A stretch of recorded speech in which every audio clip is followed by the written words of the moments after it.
नमस्कार, मी ज्ञानेश्वरी आणि तुम्ही बघताय पुणेकरांच्या हक्काचं बातमीपत्र पुणे लोक। योग गुरु रामदेव बाबा यांच्या पतंजली फूड्सच्या अडचणीत पुन्हा एकदा मोठी वाढ झाली आहे। उत्तराखंड मधील पतंजलीच्या उत्पादन युनिटमध्ये तयार करण्यात आलेली लाल मिरची पावडर चाचणीत असुरक्षित आढळली असल्याचे माहिती केंद्र सरकारने लोकसभेत दिली आहे।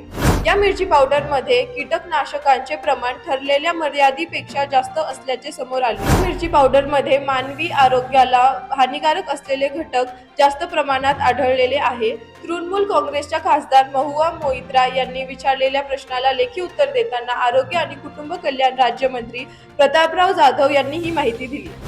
राज्यमंत्र्यांनी सांगितले की 2024-25च्या वर्षात मसाल्यांच्या गुणवत्तेसाठी राबवण्यात आलेल्या विशेष मोहीम दरम्यान उत्तराखंडमधील पतंजली युनिटमधून लाल मिरची पावडरचे नमुने घेण्यात आले होते।